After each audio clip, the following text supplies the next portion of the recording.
né dans une famille de serial entrepreneurs. Quand j'étais petite, j'avais envie d'être maîtresse d'école ou danseuse dans les comédies musicales. Quand on réfléchit 2 minutes, c'était soit fonctionnaire, soit intermittent du spectacle. Pas vraiment entrepreneur. Chaque rentrée, c'était pénible. Les enfants sortaient un papier, écrivez votre nom et le travail de votre père et votre mère. Moi, j'avais honte. Je mettais que mon père était éboueur et ma mère était femme de ménage. Cet été, allongée sur mon transat, j'ai lu un livre sur l'industrialisation où j'ai compris qu'être entrepreneur dans les années 80, c'était honteux, c'était méprisable. On ne pouvait pas dire que ses parents étaient entrepreneurs. Après des études pénibles, mes parents m'ont proposé de rentrer dans l'entreprise en 90. Et là, ils m'ont proposé 2 choses, parce que les filles, ça faisait des RH ou marketing, donc j'ai pris le marketing. Et c'était tellement difficile de trouver du travail que j'étais déjà tellement contente de travailler. À ce moment-là, j'ai même fait rentrer mon amoureux et ma meilleure amie, parce qu'à ces époques-là, c'était dur de trouver du travail. On s'est vraiment éclaté. J'ai fait une belle famille, je me suis mariée avec mon amoureux, ça fait 32 ans que nous sommes ensemble. On a vécu des choses exceptionnelles. Mais moi, j'étais toujours pas un entrepreneur. J'étais soit un fonctionnaire, soit un intermittent du spectacle. Et là, mon mari, qui était compétiteur, m'a dit « Mais c'est ta vie, tu l'aimes cette entreprise, tu les aimes les gens. Vas-y, fonce !» Ouais, mais ce que j'ai oublié de vous dire, c'est que j'avais un frère qui avait 5 ans de plus que moi. Et là, il fallait faire quelque chose. Donc avec force et courage, avec beaucoup d'amour, j'ai racheté l'entreprise. Je suis devenue entrepreneur. Mais j'avais toujours honte parce que je faisais mal à ma famille. Mais mon mari était là pour me soutenir, pour me faire foncer, pour me faire aller plus loin.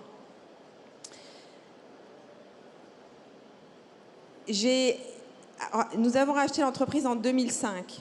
J'ai osé en 2016 dire à mes salariés que j'avais racheté l'entreprise.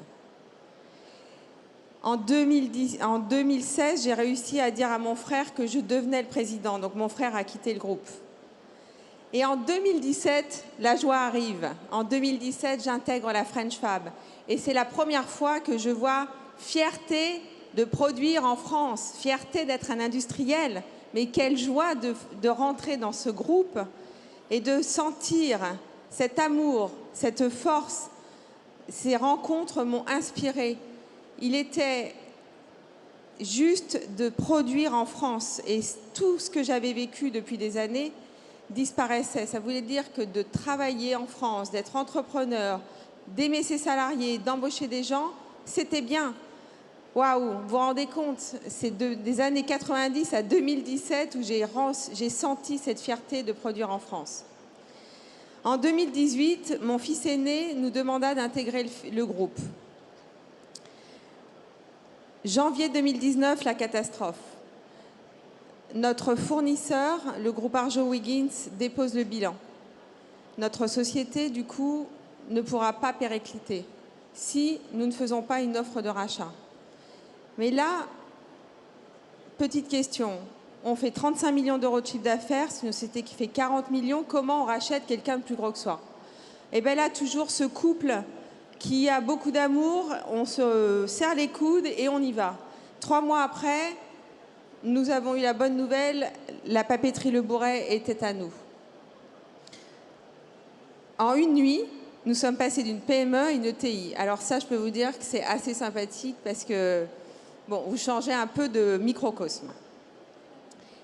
Donc cette papeterie, nous l'avons rachetée avec beaucoup d'amour et tous ses salariés, 116 personnes. Et ça, c'est une aventure exceptionnelle d'avoir repris une entreprise comme celle-ci. Maintenant,